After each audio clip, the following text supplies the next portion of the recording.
13 अगस्त 1972 रात के 2 बजे थे। पाकिस्तान के लायलपुर शहर, जिसे आज फैसलाबाद कहते हैं, फैसलाबाद की सबसे खतरनाक जेल में एक अजीब सी हलचल थी। 3 कमरों में 3 भारतीय पायलट थे। तीनों की आंखें खुली थीं, तीनों के दिल तेज धड़क रहे थे, क्योंकि आज वो रात थी जिसके लिए उन्होंने 9 महीने इंतजार किया था। 9 महीने, 270 रातें, हर रात एक ही सपना, भागना। फ्लाइट लेफ्टिनेंट अर्जुन सिंह भाटिया ने धीरे से अपने बेड के नीचे हाथ डाला। उनकी उंगलियां एक पतले लोहे के टुकड़े से टकराईं। यही उनका हथियार था, यही उनकी उम्मीद थी। जेल की दीवार 20 इंच मोटी थी। बाहर 3 टावर थे जिन पर हर वक्त पाकिस्तानी गार्ड्स तैनात रहते थे। बाहर की दीवार पर करंट वाले तार थे और उन तारों के पार एक अनजान मुल्क था, दुश्मन का मुल्क। लेकिन इन तीनों ने तय कर लिया था, मरना मंजूर है, रुकना नहीं। तो क्या वो उस रात भाग पाए? क्या वो कभी घर वापस पहुंचे? यह कहानी सुनने के बाद आपकी रूह कांप जाएगी, क्योंकि यह सिर्फ भागने की कहानी नहीं है। यह उस इंसान की कहानी है जो टूट कर भी नहीं झुका। साल था 1971। पूरा देश एक बड़े बदलाव की कगार पर खड़ा था। पाकिस्तान के 2 हिस्से थे उस वक्त, वेस्ट पाकिस्तान और ईस्ट पाकिस्तान। लेकिन ईस्ट पाकिस्तान में, जो आज बांग्लादेश है, पाकिस्तानी फौज ने जो जुल्म किए उसे याद करके आज भी इंसानियत शर्मिंदा होती है। वहां के आम लोगों को उनके ही देश की सेना मार रही थी। औरतें, बच्चे, बूढ़े, कोई नहीं बचा। लाखों लोग जान बचाने के लिए भारत की तरफ भागे। भारत ने जब उन बेघर लोगों की मदद करने का फैसला किया तो पाकिस्तान को इतना गुस्सा आया कि 3 दिसंबर 1971 की शाम को उसने बिना किसी चेतावनी के भारत के 11 एयरबेस पर बम गिरा दिए। बस उसी पल भारत ने भी ऐलान कर दिया, अब जंग होगी। और उस जंग में भारतीय वायुसेना के पायलटों ने आसमान में ऐसे कहर बरसाया कि पाकिस्तान की नींद उड़ गई। लेकिन आसमान में हर लड़ाई एक तरफा नहीं होती। कभी कभी दुश्मन की गोली भी निशाने पर लग जाती है, और जब कोई पायलट दुश्मन की जमीन पर गिरता है तो उसकी असली परीक्षा शुरू होती है। ऐसे ही 3 पायलटों की कहानी है यह। पहले pilot, flight lieutenant Arjun Singh Bhatia. Arjun Singh Bhatia को सब अर्जी कहते थे। लंबे कद के, तीखे नैन नक्श वाले, हंसी उनके चेहरे पर हमेशा रहती थी। लेकिन जब वो कॉकपिट में बैठते थे तो वो हंसी एक खतरनाक सन्नाटे में बदल जाती थी। 5 दिसंबर 1971 भाटिया अपना MiG-21 लेकर निकले थे। मिशन था पाकिस्तान के सरगोधा के पास एक रडार स्टेशन को तबाह करना। यह रडार स्टेशन भारतीय विमानों को ट्रैक करता था और उन पर मिसाइल दागता था। इसे खत्म करना जरूरी था। भाटिया ने जैसे ही रडार स्टेशन पर हमला किया, नीचे से एंटी एयरक्राफ्ट गनों ने फायरिंग शुरू कर दी। एक गोला सीधे उनके इंजन से जा टकराया। जेट धुएं में लपट गया। भाटिया के पास वक्त नहीं था। उन्होंने इजेक्ट का बटन दबाया और पैराशूट के साथ आसमान से नीचे आने लगे। लेकिन जैसे ही उनके पैर जमीन पर पड़े, उन्होंने देखा चारों तरफ से भीड़ आ रही है। भाटिया ने भागने की कोशिश की, लेकिन पैराशूट के तार उनके पैरों में उलझ गए, गिर गए। भीड़ ने उन्हें घेर लिया। मारपीट हुई, कपड़े फटे, लेकिन पाकिस्तानी फौज समय पर पहुंच गई। इसे मत मारो, ये जिंदा काम का है। उन्हें उठाकर एक अंधेरे कमरे में ले जाया गया। वहां शुरू हुई पूछताछ नहीं, असल में टॉर्चर। 3 दिन तक भाटिया को सोने नहीं दिया गया। 3 दिन तक उन्हें खाना नहीं दिया गया, लेकिन उन्होंने मुंह नहीं खोला। दूसरे pilot, flight lieutenant Vikram Rane Mumbai के थे। समंदर किनारे पले बढ़े, इसीलिए उनकी आंखों में एक दूर तक देखने वाली चमक थी। 7 दिसंबर 1971 को राणे अपना सुखोई लेकर निकले थे। मिशन था पाकिस्तान की एक सप्लाई लाइन काटना। वो एक पुल था जिससे पाकिस्तानी फौज को गोला बारूद और खाना पहुंचता था। राणे ने पुल पर हमला किया। पुल तबाह हो गया, लेकिन वापसी में दुश्मन के 2 F-86 सेबर जेट उनका पीछा करने लगे। राणे तेज थे, तेज और चालाक। उन्होंने एक तीखा मोड़ लिया। एक सेबर उनका पीछा नहीं कर पाया, लेकिन दूसरे सेबर ने मिसाइल दाग दी। मिसाइल ने उनके जेट की पूंछ पकड़ ली। राणे ने इजेक्ट किया। वो गिरे एक गांव के पास। गांव वालों ने उन्हें पकड़ा और पाकिस्तानी फौज को सौंप दिया। राणे के साथ सबसे पहले जो हुआ वो था अकेलापन। उन्हें 3 हफ्ते एक ऐसी कोठरी में रखा गया जिसमें कोई खिड़की नहीं थी। दिन रात का पता नहीं, बाहर की दुनिया का पता नहीं, सिर्फ अंधेरा और दीवारें। लेकिन राणे टूटे नहीं। उन्होंने दीवारों पर उंगली से दिन गिनने लगे। हर दिन एक खरोंच, जैसे कह रहे हों, मैं हूं, मैं यहां हूं। तीसरे pilot flight lieutenant Devendra Chauhan Rajasthan के थे। रेगिस्तान में पले होने की वजह से उनके अंदर एक अजीब सा धैर्य था। जहां दूसरे घबरा जाते, वहां चौहान शांत रहते। 12 दिसंबर 1971 चौहान का मिशन था एक खास पाकिस्तानी बंकर को तबाह करना। वो बंकर जमीन के अंदर था, बहुत गहरा। चौहान को बिल्कुल सही समय पर, बिल्कुल सही कोण से बम गिराना था। उन्होंने 2 बार चक्कर लगाया। तीसरी बार वो नीचे आए और बम गिराया। बंकर उड़ गया, लेकिन उसी वक्त एंटी एयरक्राफ्ट गन से निकला एक टुकड़ा उनके कॉकपिट के शीशे से घुसा और उनके बाएं कंधे में जा धंसा। दर्द इतना तेज था कि आंखें धुंधला गईं, लेकिन चौहान ने हाथ नहीं हटाया। उन्होंने जेट को वापस मोड़ने की कोशिश की, लेकिन इंजन ने साथ नहीं दिया। इजेक्ट। चौहान एक नहर के पास गिरे। कंधे में चोट थी, चलना मुश्किल था। पाकिस्तानी सैनिकों ने उन्हें आधे घंटे में ढूंढ निकाला। उन्हें जब अस्पताल ले गए तो पाकिस्तानी डॉक्टर को आदेश था, चोट का इलाज करो, लेकिन इतना ही करो कि मर न जाए, इससे ज्यादा नहीं। चौहान का कंधा ठीक से नहीं जुड़ा। महीनों तक दर्द रहा, लेकिन चौहान ने एक आंसू नहीं बहाया, एक आह नहीं निकाली। धीरे धीरे तीनों एक जगह पहुंचे, लायलपुर का POW कैंप। यह कोई आम जेल नहीं थी। यह जेल खास तौर पर POW यानी प्रिजनर ऑफ वॉर के लिए बनी थी। यहाँ की दीवारें 20 इंच मोटी थीं। हर सेल में एक बल्ब था जो 24 घंटे जलता रहता था, ताकि कैदी अंधेरे में कुछ कर न पाएं। हर 2 घंटे पर गार्ड्स राउंड लेते थे। बाहर की तरफ एक और दीवार थी, 15 फीट ऊंची, और उस दीवार पर करंट वाले तार। कुल मिलाकर यह एक ऐसी जगह थी जहां से भागना नामुमकिन था।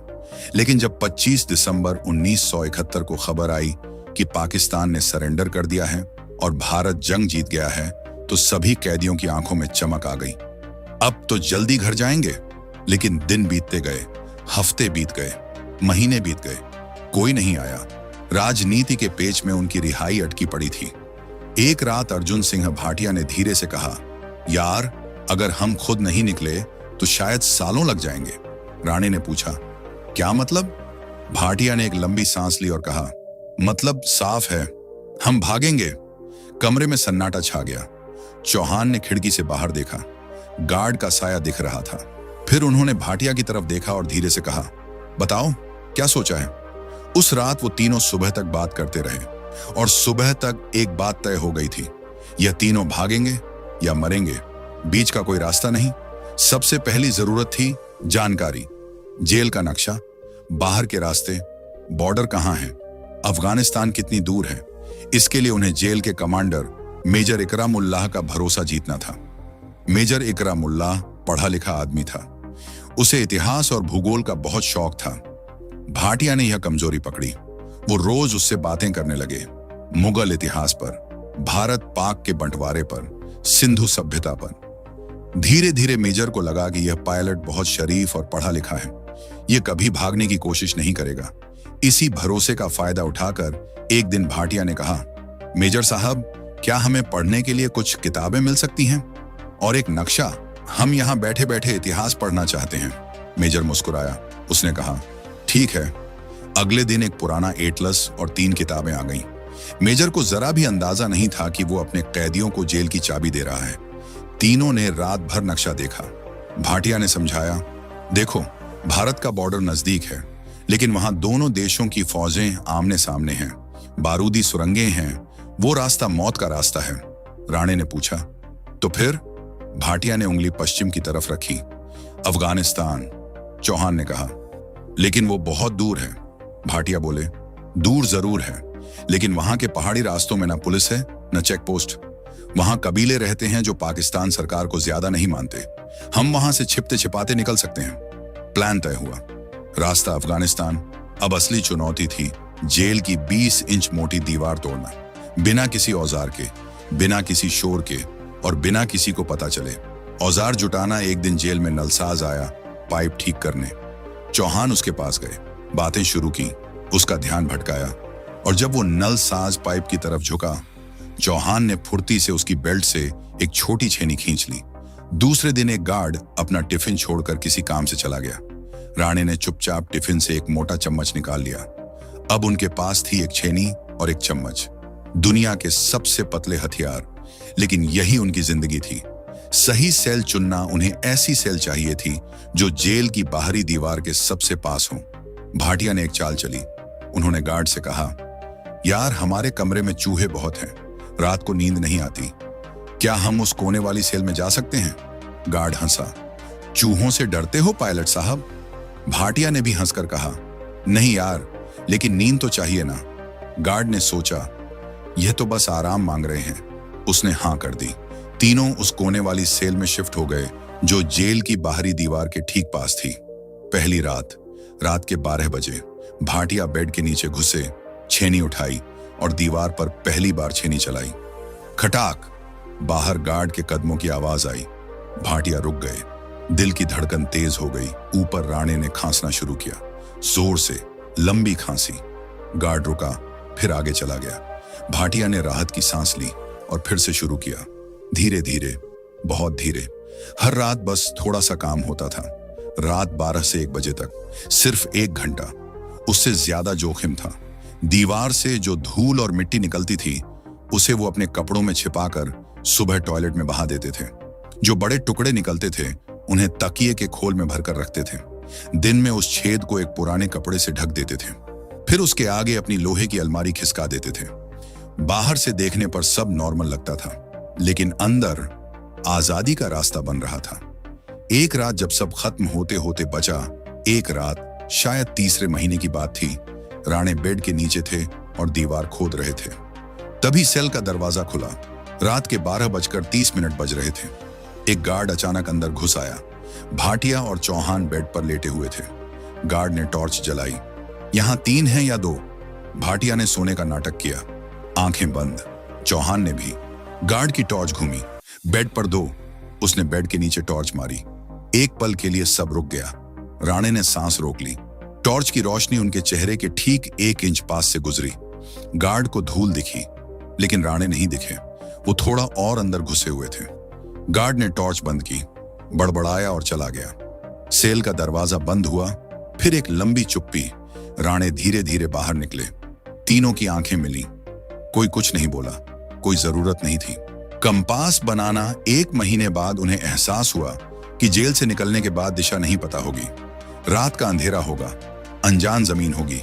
बिना कंपास के वो रेगिस्तान में भटक जाएंगे। चौहान ज्योतिपांशिन, जो सबसे शांत दिमाग के थे, ने एक तरकीब सोची। उन्होंने एक सुई ढूंढी, जेल की सिलाई किट से। फिर एक छोटा सा चुंबक चाहिए था। उन्होंने जेल में मिले एक पुराने ट्रांजिस्टर रेडियो के अंदर से, जिसे गार्ड ने उन्हें सुनने के लिए दिया था, एक छोटा मैग्नेट निकाला। उस मैग्नेट पर सुई को 200 बार रगड़ा। फिर उस सुई को एक कागज की नाव पर रखा और पानी के कटोरे में तैराया। सुई उत्तर की तरफ मुड़ गई। बस, कंपास तैयार। जेल के अंदर भेस बदलना। जेल में हर महीने कुछ पैसे मिलते थे। इन्हीं पैसों से उन्होंने टुकड़ों में सामान इकट्ठा किया, सूखे मेवे, बिस्कुट, एक छोटी टॉर्च और सबसे जरूरी, पठानी सूट। जेल के दर्जी को कहा गया कि 3 पठानी सूट सिलो। दर्जी ने पूछा, क्यों? भाटिया ने कहा, यहां ठंड बहुत है, ऊपर से कुछ पहनना है। दर्जी ने सिल दिए। उसे नहीं पता था कि वो 3 भारतीय पायलटों के लिए पाकिस्तानी भेस तैयार कर रहा है। 9 महीने बाद, सितंबर 1972, एक रात बादल घिर आए, तेज हवा चली और फिर बारिश शुरू हुई, मूसलाधार बारिश।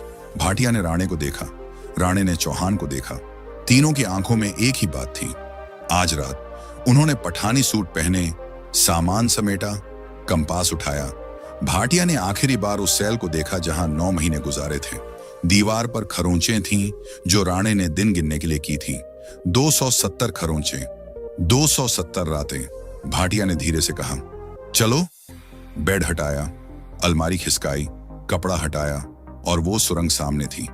20 इंच मोटी दीवार में बना एक इंसान के गुजरने जितना छेद। 9 महीने की मेहनत, 270 रातों का पसीना।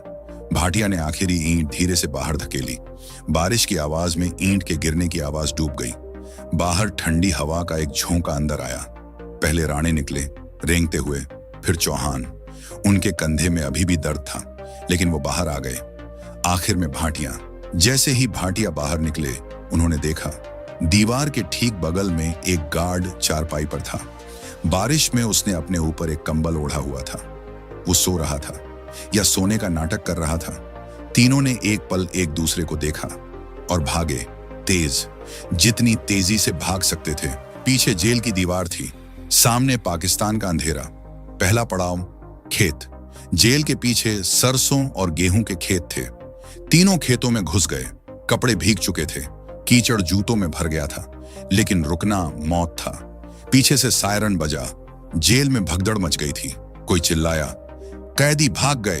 टॉर्चें जल गईं, गोलियां हवा में चली, लेकिन बारिश ने उन्हें ढाल दी। बारिश ने उनके पैरों के निशान मिटा दिए, आवाजें दबा दी और अंधेरे ने उन्हें छिपा लिया। करीब 1 घंटे तक वे भागते रहे। फिर एक नाले के पास रुके। भाटिया ने कंपास निकाला। सुई हिल रही थी। बारिश की बूंदों से पानी कांप रहा था, लेकिन उत्तर दिख रहा था। उन्हें पश्चिम की तरफ जाना था, अफगानिस्तान की तरफ। वे फिर चल पड़े। अब भागना नहीं था। भागने वाला आदमी जल्दी पकड़ा जाता है, चलने वाला आदमी भीड़ में खो जाता है। सुबह होने लगी। दूर एक छोटा सा गांव दिखा। तीनों ने फैसला किया, गांव में सीधे नहीं घुसेंगे, पहले देखेंगे, फिर रास्ता चुनेंगे। गांव के बाहर एक बूढ़ा आदमी बैठा था।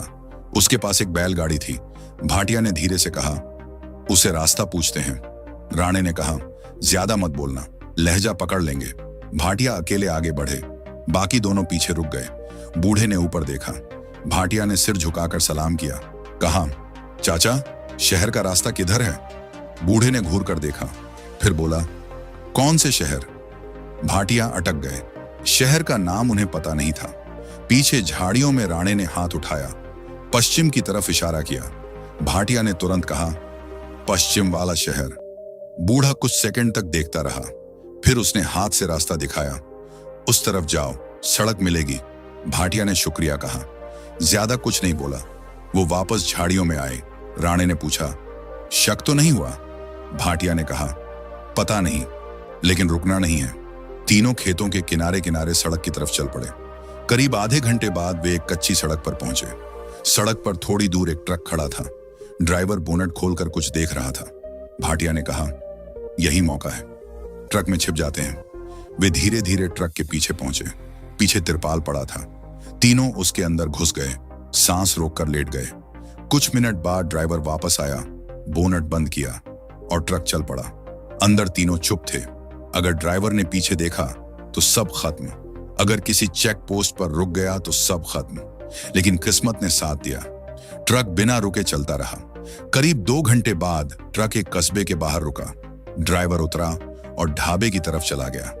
भाटिया ने धीरे से तिरपाल उठाया, बाहर देखा, रास्ता साफ था। तीनों चुपचाप नीचे उतरे, फिर सड़क के किनारे किनारे आगे बढ़े।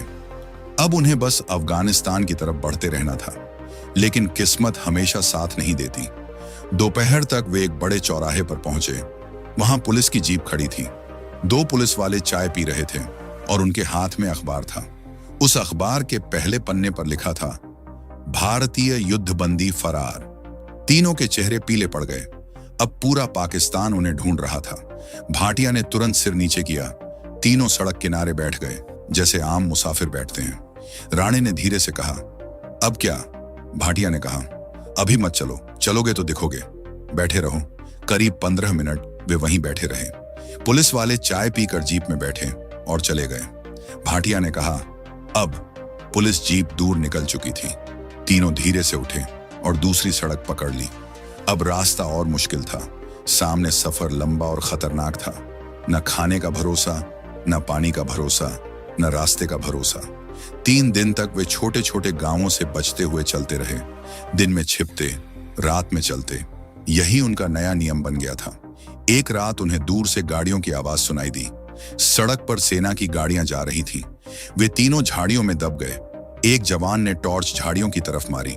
रोशनी उनके चेहरों के पास से गुजरी, लेकिन इस बार भी किस्मत ने साथ दिया। गाड़ियां आगे निकल गईं। रात का अंधेरा उनका सबसे बड़ा दोस्त था। जीटी रोड पर पहुंचकर उन्होंने एक ट्रक रोका। ड्राइवर ने पूछा, कहां जाना है? भाटिया ने पश्चिमी पंजाबी लहजे में कहा, पेशावर। ड्राइवर ने गौर से देखा, फिर सिर हिलाया। बैठो। सुबह वो पेशावर पहुंचे। वहां से लंडी कोतल खैबर दर्रे के पास। अफगानिस्तान की सरहद बस कुछ किलोमीटर दूर थी। आजादी आंखों के सामने थी, लेकिन तभी गलती हुई। चौहान को बहुत प्यास लगी थी। एक चाय की दुकान पर रुके। एक आदमी ने उन्हें ध्यान से देखा। उनके जूते पुराने थे, जेल के। उनकी भाषा में एक अजीब सा मेल था। उस आदमी ने पास आकर पंजाबी में पूछा, कहां से आ रहे हो भाई? भाटिया ने कहा, पेशावर एयरबेस से। तो आईडी दिखाओ। घर पर छूट गई। एयरफोर्स के आदमी का आईडी घर पर नहीं छूटता। पास में खड़े एक और आदमी ने चिल्लाया, पकड़ो इन्हें। भीड़ जमा हो गई। पाकिस्तानी पुलिस आ गई। तीनों के हाथ पकड़ लिए गए और आजादी से बस 7 किलोमीटर पहले उन्हें दोबारा जेल ले जाया गया। जब तीनों को वापस लाया गया तो जेल में सन्नाटा था। मेजर इकरा मुल्लाह उन्हें देख रहा था। वो कुछ नहीं बोला, सिर्फ एक लंबी नजर डाली और चला गया। तीनों को 30 दिन की सॉलिटरी कन्फिनमेंट दी गई, अलग अलग, अकेले। लेकिन एक बात हुई, उनकी इस कोशिश की खबर दुनिया में फैल गई। अंतरराष्ट्रीय रेड क्रॉस ने पाकिस्तान से सवाल पूछे। भारत सरकार पर भी दबाव बढ़ा और आखिरकार दिसंबर 1972 में पाकिस्तान के राष्ट्रपति जुल्फिकार अली भुट्टो ने ऐलान किया, सभी भारतीय युद्धबंदियों को रिहा किया जाएगा। जिस दिन तीनों वाघा बॉर्डर से भारत की तरफ आए, उस दिन उनके पैरों के नीचे की जमीन कांप रही थी, इमोशन से। हजारों लोग तिरंगे लेकर खड़े थे। राणे की आंखों में आंसू आ गए। वो रोए नहीं, लेकिन उनकी आंखें बोल रही थीं जो जुबान नहीं कह सकती थी। चौहान ने जमीन को हाथ से छुआ। भाटिया ने आसमान की तरफ देखा और ऊपर नीला आसमान था। वही आसमान जिसमें उन्होंने उड़ना सीखा था, वही आसमान जो उनका घर था। दोस्तों, यह कहानी सिर्फ 3 पायलटों की नहीं है। यह कहानी उस जज्बे की है जो कहता है, दीवार कितनी भी मोटी हो, उम्मीद उससे भी मोटी होती है। 9 महीने, 270 रातें, 1 छेनी, 1 चम्मच और 3 इंसान। इन्होंने साबित किया कि अगर इरादा पक्का हो तो 20 इंच की दीवार कुछ नहीं होती। वो बॉर्डर पार नहीं कर पाए, लेकिन उन्होंने पाकिस्तान की सबसे सुरक्षित जेल को तोड़ दिया। दुनिया को बता दिया कि एक भारतीय सैनिक को कैद तो किया जा सकता है, लेकिन उसका हौसला कभी कैद नहीं होता।